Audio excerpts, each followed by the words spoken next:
문제는 그것도 역시 쉽지 않다.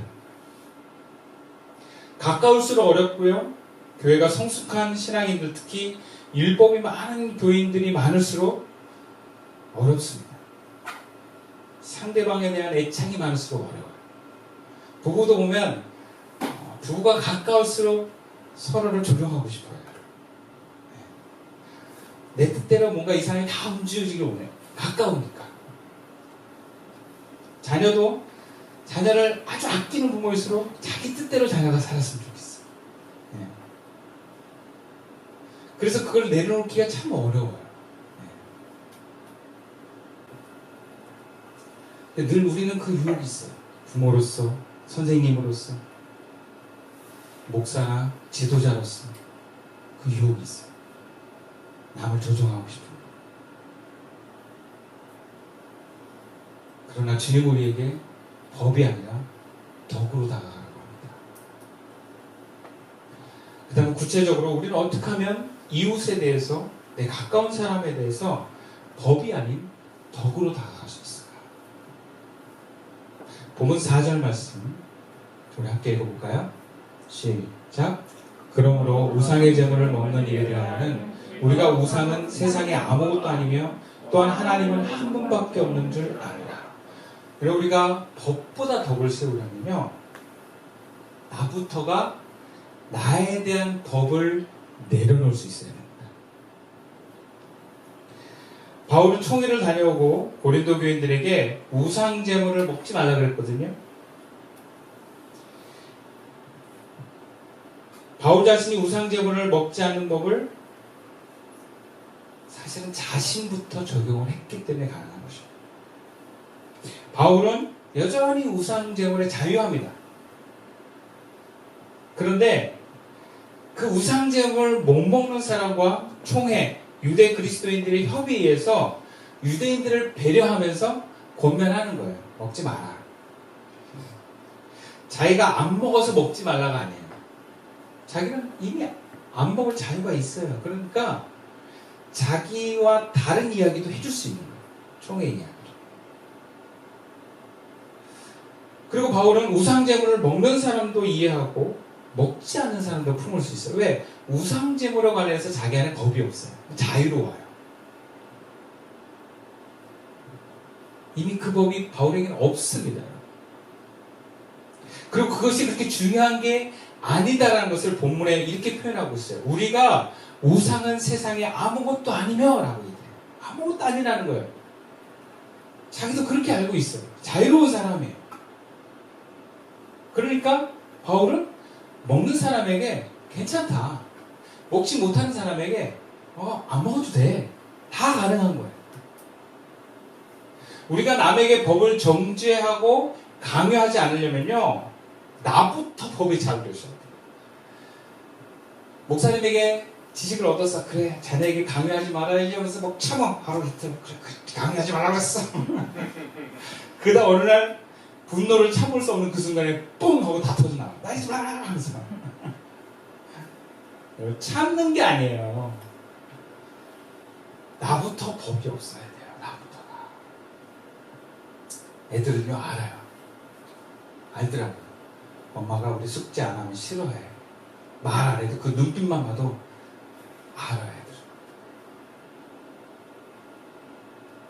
부모가 법이 있으면 자식은 부모가 말을 안 해도 압니다. 그래서 위축이 돼요. 법이 강화시켜요. 그 법이 강한 부모의 자란 자녀들은 어른은 되게 힘들어요. 네. 자기에게 법을 강요할 수 있다라는 그런 마음이 늘 있어요. 그래서 여러분, 우리가 남에게 법을 강요하지 않으려면 나부터 법에 자유로워야 돼요. 나부터가. 내가 그 법에 얽매이지 않아야 진심으로 다른 사람의 어떤 법도 강요하지 않고 정죄하지 않을 수 있습니다. 예를 들어서 제사도 아무것도 아니야. 술도 괜찮아. 그것은 드릴 수도 있고 절을 한다고 귀신이 나에게 들어온 것도 아니고 술 먹는다고 내가 술에 사로잡히는 것도 아니다라고 하는 자기 확신과 자유로움이 있을 때 그게 가능한 거예요. 자기는 막 거기 법에 막 매여 있으면서 아니야 라고 얘기하면 그게 진정성이 떨어져요. 왜? 머리로 얘기한 것은 사람들에게 전달되지 않습니다. 가슴으로 얘기할 때 그게 전달이 되는 거예요. 그걸 진정성이 있다라고 얘기합니다. 근데 자기가 하지 않은 것을 남에게 이야기하는 것은 머리로 얘기하는 거예요. 가슴은 진실만을 얘기하는 거예요. 그게 가슴으로 얘기하는 거거든요. 그러니까 나부터 잘 보아야 돼요. 그러면 이런 반문이 들 수 있어요. 그러면 내가 너무 막 나가는 거 아니냐? 내가 무너지는 거 아니냐? 아무런 법이 없으면 내 신앙과 삶이 무너지는 것이 아니냐? 그렇지 않습니다. 우리에게는요, 더 높은 법이 있어요. 그것은 성령의 법입니다. 그리고 사랑의 법이 있어요. 성령의 사랑의 법이 나를 사로잡고 있기 때문에 여러분 그 외에 어떤 율법적인 부분에서 우리는 자유할 수 있어요. 예수님께서 안식일에 병자를 고쳤어요. 이거는 안식일 법에 어긋나는 거예요. 제자들이 안식일 날 미리상을 비워서 먹었어요. 예수님도 같이 먹었다는 얘기는 없는데 허용했어요.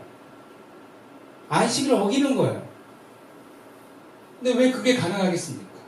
그것은 이웃을 내 몸처럼 사랑하는 더 큰 사랑의 법이 예수님에게 있었기 때문에 가능한 거예요.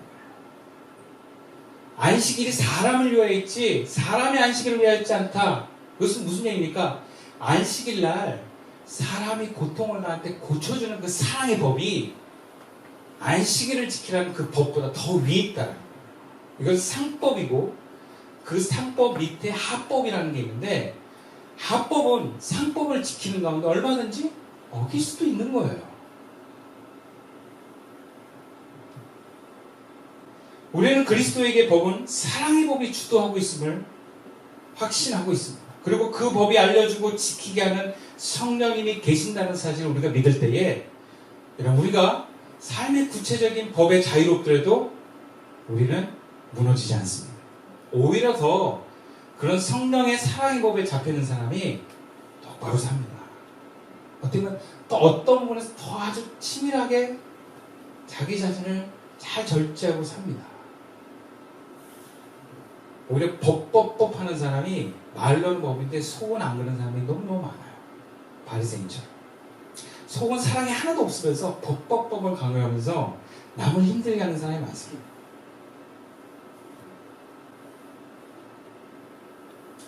우리 그리스도에게 법은 사랑의 법이 주도합니다.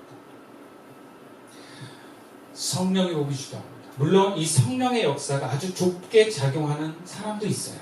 성령의 법이야. 근데 너 예수 안 믿는 남자랑 결혼하지 말래. 이러면 이 법이 좀 이상하죠? 그래서 여러분 성령의 법은요 분별해야 돼요. 첫 번째 분별이 뭐냐면 성령의 법은 나에게 적용하는 거예요. 남을 바꾸는 데 적용하는 게 성령의 법이 아니에요. 예를 들어서 주님이 나에게 말씀하셨어. 너희 둘이 헤어져. 뭐 이런 거 하면 안 돼요. 네? 주님이 나에게 말씀하셨는데 너 그 직장 그만두래. 뭐 이렇게 하는 거 있잖아요. 그러니까 남을 움직이게 하는 그 어떤 법을 성령이 나에게 말씀하신다고 생각하시면 안 돼요. 물론 간혹 가다가 정말 사랑의 중보를 많이 하는 사람들에게는 기도하라고 알려주시기도 해요. 아, 저 사람이 이렇게 되면 안 될 것 같아. 내가 기도해줘. 라는 의미로 하나님이 감동을 주시긴 하지 그걸 이야기해서 그 사람을 고치라고 성령이 감동을 주시는 게 아니에요.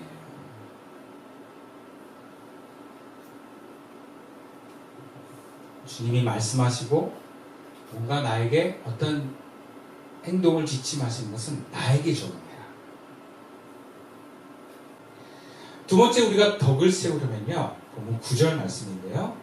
우리 함께 읽어볼까요? 시작. 그런즉 너희의 자유가 믿음이 약한 자들에게 걸려 넘어지게 하는 것이 되지 않도록 조심하라. 여러분 두 번째 우리가 법보다 덕을 세우려면 나보다 먼저 이웃을 배려하는 사랑이 많아야 돼요. 사랑. 그러니까 나를 위한 사랑이 아니라 이웃을 더 사랑하는 사랑. 바울은 진리를 통해서 우상제물을 먹는 것에 자유하게 된 고린도 교인들에게 너희 자유가 여전히 우상제물을 먹지 못하는 믿음의 약한 자들에게 걸려 넘어지지 않게 해라 라고 얘기합니다.